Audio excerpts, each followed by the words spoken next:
Friends, there are 3 ways to understand what's on someone's mind, but it's crucial to comprehend these 3 methods. If you understand them, you can easily know and understand anyone's thoughts. Let's explore this through a Buddha story that illustrates how you can understand others' minds.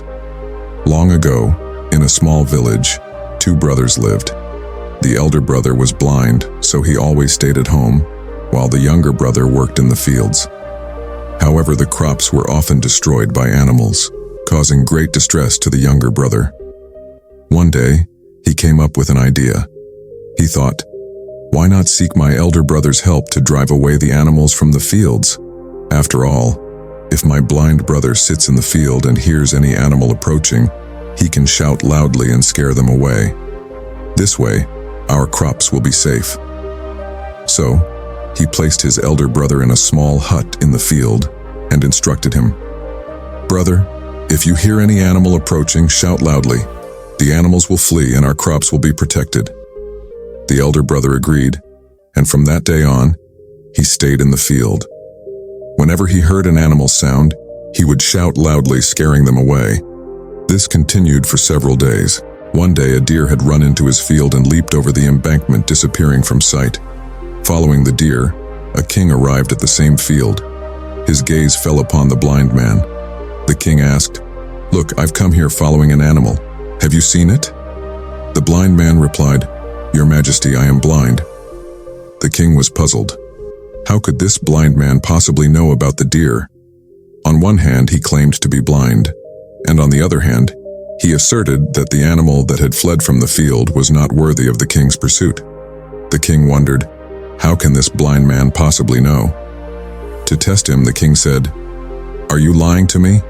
On one hand, you claim to be blind, and on the other hand, you say that the animal that fled from here is not worthy of me." The blind man responded, "Your Majesty, the creature you think is a deer is, in fact, a pregnant deer. As far as I know, I have never heard of a king hunting a pregnant doe. Therefore, I advise you not to waste your time chasing after it." The king was astonished. He pondered how this blind man could discern the truth. He wondered, how does he know? After contemplating for a while, the king turned to his general and said, "I want that animal alive. I need to confirm whether it is truly a pregnant deer. This blind man speaks with conviction and I must verify his words. If it is indeed a pregnant doe, it is not fit for our hunt. Go and find out if it is a female deer." Taking the king's command, the general proceeded further and after some time returned.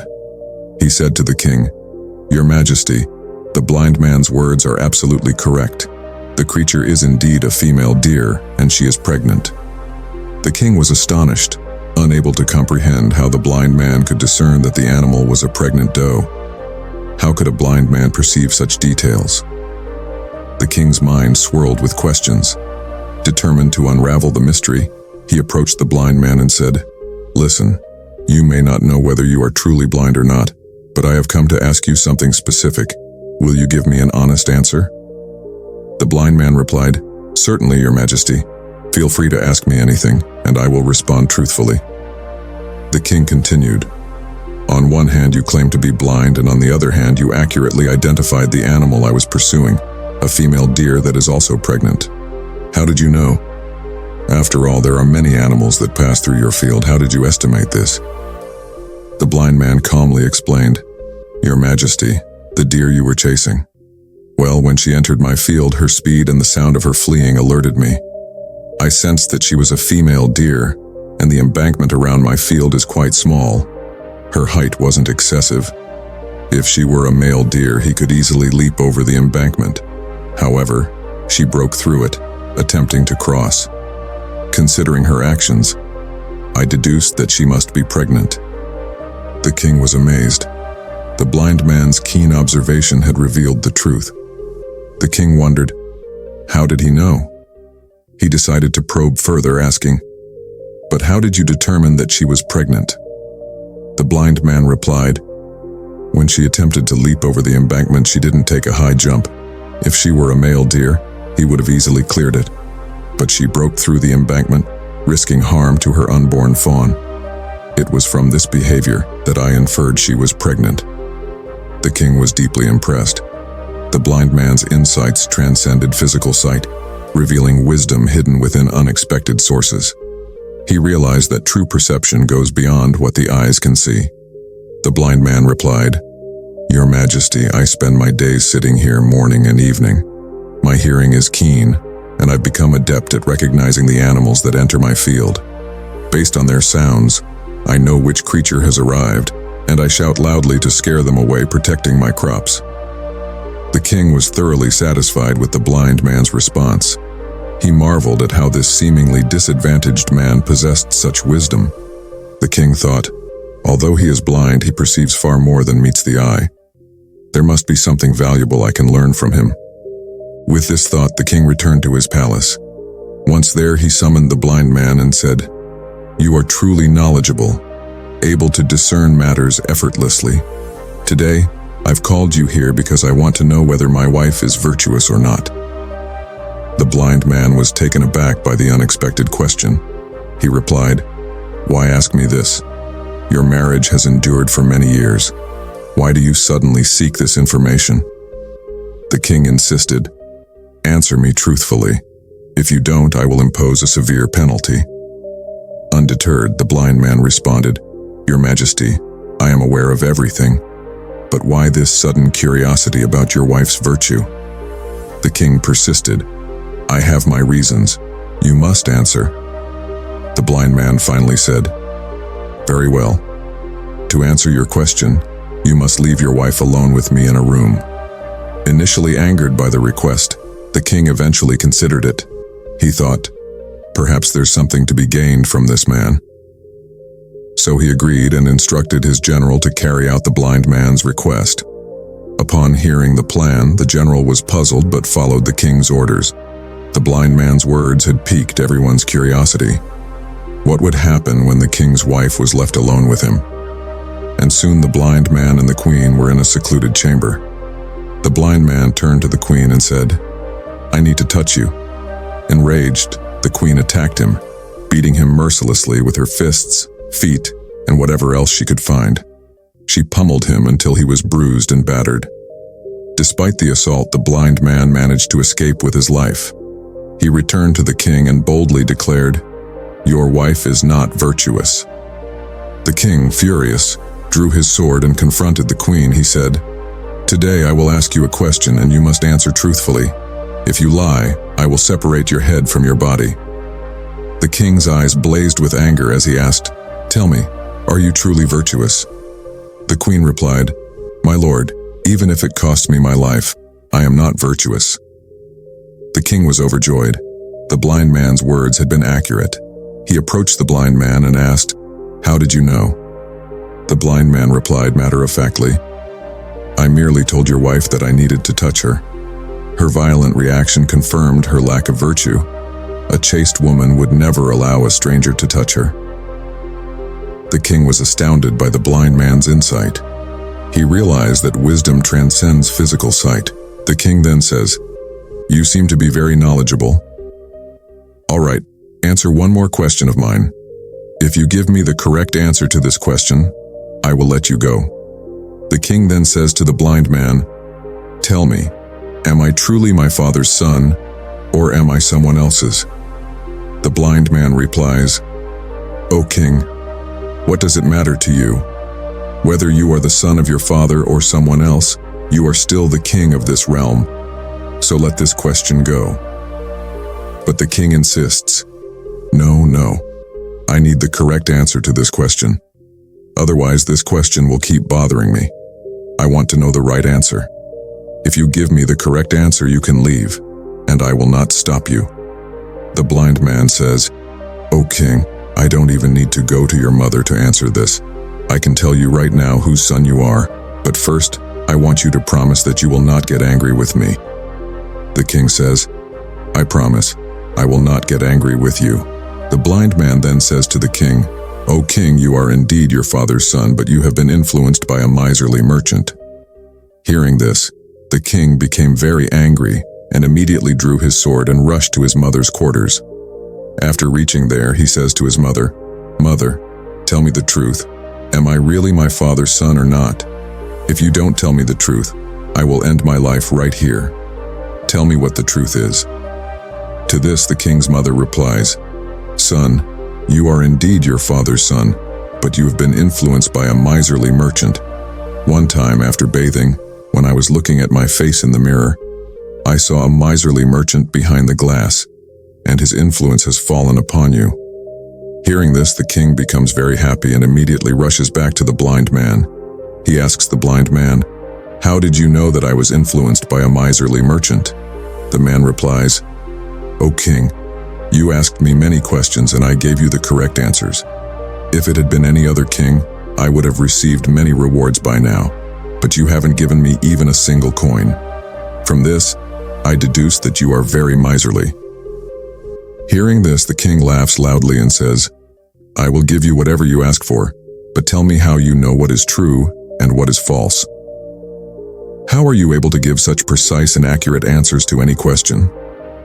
To this, the blind man replies, "O king, I am blind. If I had eyes, I could easily understand anyone's thoughts. The mind has a language that can be seen in a person's behavior.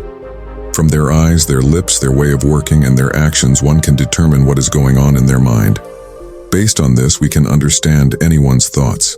But I am blind. I cannot see, so I interpret through actions. If I need to know something, I give the other person a task. Based on how they perform it and the way they go about it, I can determine what is on their mind." The king then says, "Does that mean I can also understand someone's thoughts?" To this, the blind man replies, "O king, you too can understand anyone's thoughts, but first, you must work on yourself. And that task is to calm your mind and bring it to the present moment. For this, I will tell you 3 simple and easy methods today. But first, you must concentrate your mind. When we concentrate our mind and bring it to the present moment, we can understand another person's thoughts, because that person is also thinking in the present. We must bring our mind to the present to understand what they are thinking. If we are dwelling on past events, how can we know what the other person is currently thinking and talking about in their mind? We are lost in past events. Therefore, to understand anyone's thoughts, we must first concentrate our mind and bring it to the present." The man then says to the king, "O king, the 3 methods I am about to tell you will allow you to easily understand anyone's thoughts." The blind man continues, "O king, the first method is to focus on the eyes. While talking to someone, look into their eyes. Pay attention to their eyes. This is crucial because eyes don't speak, but they reveal a lot. If we learn to understand the signals of a person's eyes, we will know what is going on in their mind, what they are thinking, and what they are about to do.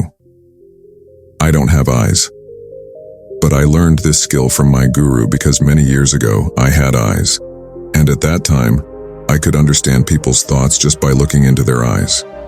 So if you also want to know others' thoughts, you should pay attention to their eyes, such as their shape, where and when they are looking. If their eyes are darting around when you are talking to them, looking here and there, sometimes up, sometimes down or around, or if their eyes look happy or sad, like when you look into a thief's eyes, you can tell that the person has done something wrong. Similarly, when you look into the eyes of a cunning person, you will realize that their eyes have a language. It is a very straightforward and simple way, if you want to find out whether the person in front of you is lying or telling the truth. So it is crucial to pay attention to their eyes.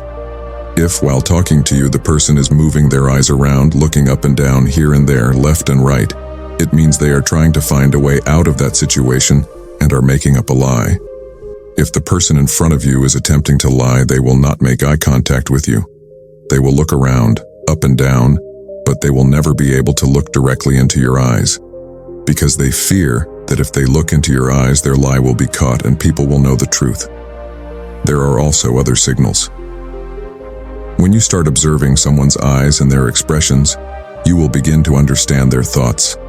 Similarly, facial expressions are crucial for understanding someone's thoughts, and it is essential to comprehend them. Sometimes a person conveys different feelings through their eyes, lips, and various facial expressions.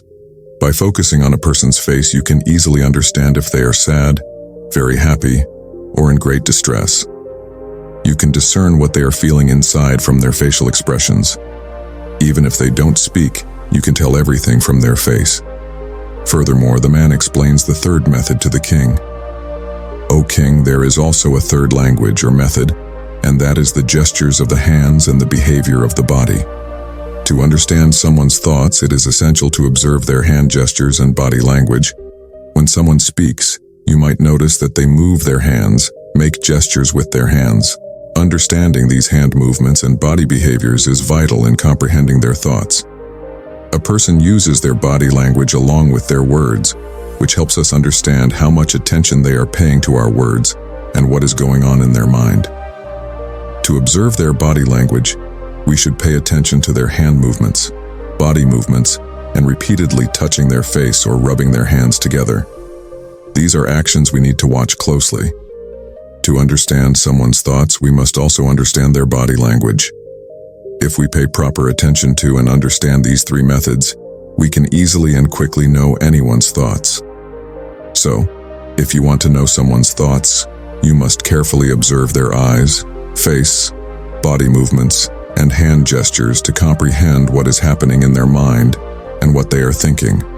But before that, you need to concentrate your mind, calm it, and bring it to the present moment.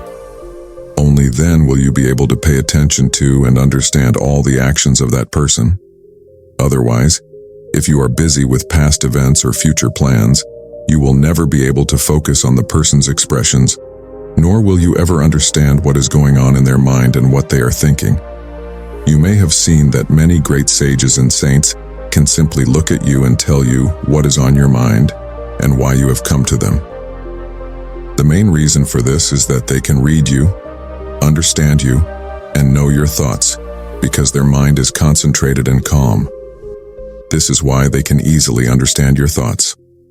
So friends, I hope you have learned a valuable lesson from this story.